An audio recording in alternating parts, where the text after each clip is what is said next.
Hello, welcome back to my channel Aiman Koci. Hari ni aku nak buat video unboxing ataupun video pasal kamera baru aku, iaitu Sony Alpha A6500. So aku baru beli 2 minggu lepas and aku dah banyak main, and ni baru aku nak buat video unboxing. Ini dia kotak dia, Sony Alpha 6500. Okay, so basically dalam kotak ni tak adalah complete set sebab aku beli second hand. Ada banyak kertas, charger, tu je lah. Tapi aku tak nak buat video dalam rumah sebab dah boring buat video dalam rumah je. So hari ni aku nak buat video outdoor. Jom ikut aku.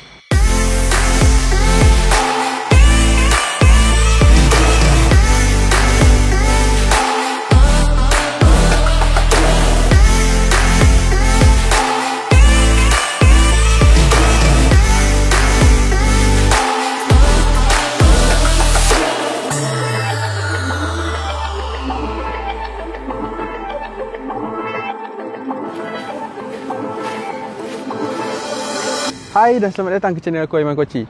Okay, hari ni aku nak bagi tahu kat korang kenapa aku beli Sony A6500 ni sedangkan aku dah ada Sony A6000. Ada banyak sangat sebab kenapa aku beli Sony A6500 ni. So hari ni aku nak bagi tahu kat korang apa kelebihan yang ada pada Sony A6500 ni kalau nak dibandingkan dengan Sony A6000 yang aku pakai selama ni. Pertama sekali, yang ni aku tak tahu masa aku nak beli, tapi aku tahu selepas aku dah beli, aku baru test. Sony A6500 ni ada audio yang jauh lagi baik daripada Sony A6000 ni, dari segi noise, dari segi audio quality. Sebab yang ni, dalam Sony A6500 ni aku boleh adjust audio level, audio gain, ataupun berapa desibel aku nak kurang ke aku nak tambah. By default dia set kepada 23 desibel. Audio test Sony A6000 dan juga audio test daripada Sony A6500 ni pada jarak yang sama. So korang boleh judge sendiri macam mana audio quality daripada dua-dua kamera ni. Balik kepada sebab kenapa aku beli Sony A6500 ni sedangkan aku dah ada Sony A6000 ni. Yang paling ketara ialah overheating issue. Sony Alpha A6000 ni dia dirilis tak silap aku pada tahun 2014. So itu dah dalam 5 tahun lepas. Tapi yang ni pula dia release pada 2015 kalau tak silap aku lah. So dalam 5 tahun lepas. Beza dia, Sony A6000 ni ialah budget APS-C Sony mirrorless camera. Panjang And Sony A6500 ni pula ialah flagship APS-C Sony mirrorless camera. Itulah. So kalau dah budget, mesti dia akan potong sikit spek yang ada pada flagship. Jadi antara yang dipotong ialah Sony A6000 ni cepat overheat.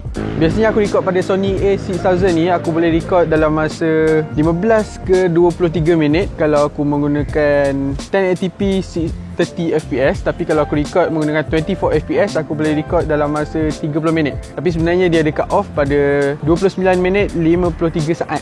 Tapi untuk Sony A6500 ni pula, dia pun still ada cut off, tapi overheating dia tu tak silap aku lebih kurang dalam masa sejam.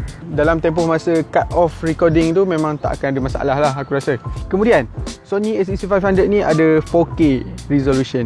Sony A6000 ni tak ada. Dia cuma ada 1080p, 24, 30, 60 ataupun 25 and 50. Okay, tapi pada A6500 ni pula dia ada 1080p, 24, 30, 60 and 120. So dia ada slow motion. And kalau guna PAL format pula 25, 50 and 100 fps. Tapi untuk 4K dia ada 4K 24, 4K 30 and 4K 25 untuk PAL. So maksudnya yang ni lagi fleksibel. Tapi apa yang lagi menariknya, 4K pada Sony A6500 ni dia record 4K sebenarnya pada 6K resolution, tapi dia rescale kepada 4K. Jadi maksudnya kalau kita record 4K tu kita boleh zoomkan lagi untuk dapatkan 6K footage. Terusnya banyak lagi benda yang A6500 ni jauh lagi baik daripada Sony A6000 ni. Sony A6500 ni dia ada audio jack. So Sony A6000 ni tak ada audio jack. Apa masalahnya? So masalahnya ialah kalau korang nak buat vlogging, kalau korang nak pegang macam ni and then tak ada mic jack, so korang terpaksa beli Sony microphone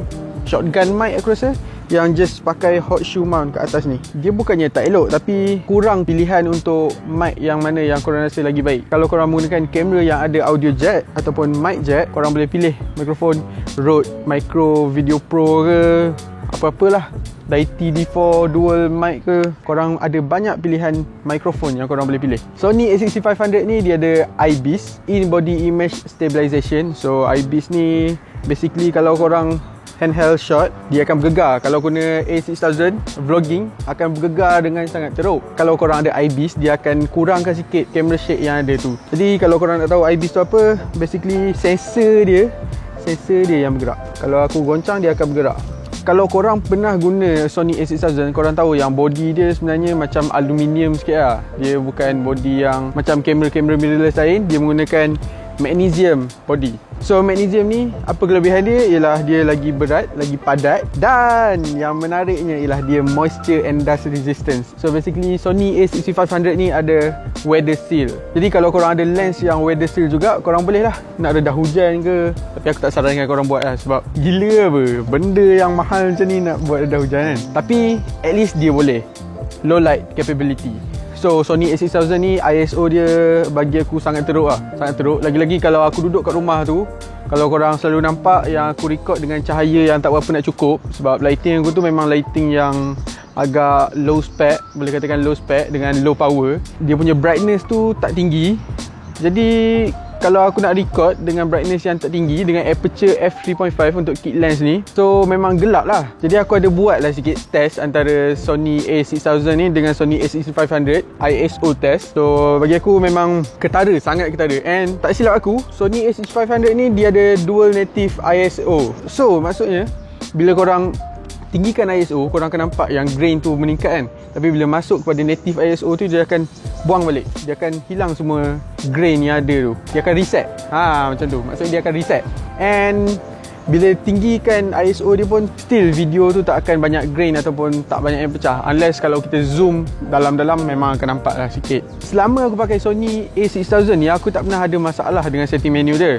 Cuma yelah memang susah lah nak cari something tu kan. Tapi bila aku guna A6500 ni, aku rasa ni lagi mudah. Sebab dia, kalau Sony A6000 kat atas dia cuma tulis nombor ataupun page. Tapi kalau kat Sony A6500 ni, dia tulis setting tu, setting untuk apa. Setting untuk custom button ke, setting untuk picture ke, setting untuk video ke. Dia sangat memudahkan lah bagi aku. Kemudian Sony A6500 ni dia ada picture profile. Orang selalu sebut S-Log3, S-Log2, HLG, Gamma Cine 3, apa benda semua tu aku tak tahu sangat. Tapi aku tahu yang dia ada S-Log2, S-Log3. HLG dia tak ada sebab ni ialah model 2015. HLG tu teknologi yang baru, jadi dia cuma ada pada Sony kamera yang baru lah. Contohnya macam Sony A60C100, Sony A60C400 and Sony A60C600. So kenapa aku tak beli Sony yang baru tu? Panjang pula cerita je. Tapi A6500 ni ialah abang kepada A6600. So A6600 tu sebenarnya yang upgrade daripada yang ni lah. Bateri lebih besar, low light lagi cantik, lepas tu flip screen and so on lah. So aku tak nak cakap pasal A6600 hari ni, aku nak cakap pasal A6500 ni je. A6500 ni tak silap aku ada higher dynamic range. Aku tak pasti berapa banyak, tapi aku ada usha. And then touch screen. Yes, A6000 tak ada touch screen, tapi A6500 ada touch screen. Tapi dia punya touch screen cuma untuk fokus. Dia tak boleh touch untuk setting ke apa. Dia just untuk tekan untuk fokus kat something. So next ialah customization. So Sony A6500 ni dia ada 3 custom button, iaitu C1, C2 and C3. Jadi pada Sony A6000 cuma ada 2 custom button. Apa yang lebihnya ialah even controller dia ni, dia ada kiri, kanan, atas dan bawah, dan tengah. Semua button tu still boleh custom. Ada banyak flexibility pada Sony A6500 ni. So korang boleh custom ikut suka korang, macam mana yang korang suka pakai lah. Kalau korang biasa dengan mirrorless ataupun DSLR, korang mesti tahu yang kamera-kamera macam ni dia ada limit, dia ada lifetime dia. Dia tak boleh shoot sampai bila-bila. Tapi biasanya orang akan cakap pasal shutter count, tapi tu biasanya untuk fotografer lah. Kalau untuk videographer aku rasa tak ada masalah. So shutter count untuk Sony A6500 ni ialah 200,000, tapi untuk Sony A6000 ialah 100,000 je.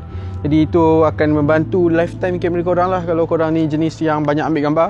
Okay, next aku nak cakap pasal kekurangan yang ada pada Sony A6500 ni. Setakat yang aku pakai ni, kekurangan yang aku tahu tak banyak sebenarnya. So first ialah record limit. Yes, itu adalah satu kekurangan bagi aku. So record limit pada A6500 ni sama juga macam Sony A6000 ni. Ia record limit pada 30 minit. Sebenarnya kurang beberapa saat sebelum 30 minit. Ya, sebenarnya kita boleh ubah record limit ni daripada 30 minit kepada 13 jam. Itu aku dah usaha dalam YouTube, dalam Google. So sebenarnya benda tu boleh, tapi aku takut ia akan merosakkan prosesor yang ada kat dalam kamera ni. Aku rasa record limit 30 minit tu adalah satu keperluan untuk kamera ni. Mungkin sebab teknologi masa ni dia nak save file video tu masuk ke dalam memory card, makan masa. Jadi dia perlu stop pada 30 minit untuk dia bagi masa untuk record dan save dengan baik ataupun properly lah. Kemudian ialah tilting screen. Yes, tilting screen. Dia bukan flip screen, dia cuma 90 degree. Sebenarnya lebih sikit, tapi 90 degree lah basically. Ni tak sesuai sangat lah untuk vlog, sebab kalau vlog korang akan perlukan flip screen sebab korang nak tengok muka korang sendiri dalam framing apa semua.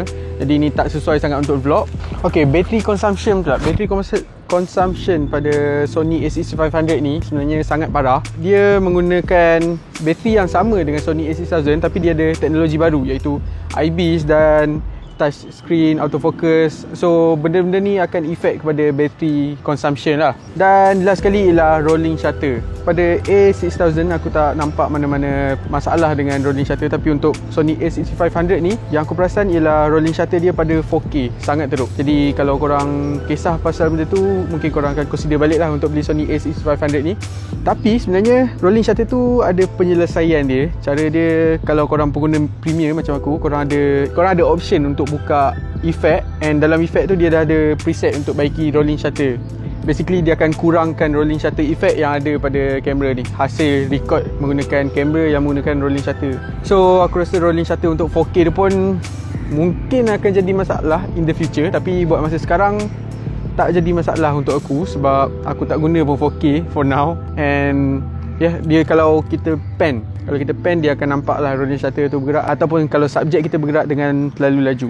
Okay, jadi tu je lah video aku untuk kali ni. Jangan lupa leave like, share, komen dan subscribe.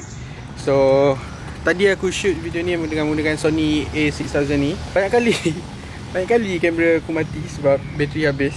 So ni bateri third party ni parah sikit, and masalah overheating daripada kamera ni menyebabkan lagi cepat bateri tu habis. So aku rasa inilah masanya untuk aku beralih pada Sony a6500. Aku sengaja shoot outdoor sebab aku dah bosan shoot kat dalam bilik je, dah panas, lepas tu berhabuk. Kalau ada orang memang aku tak suka nak vlog.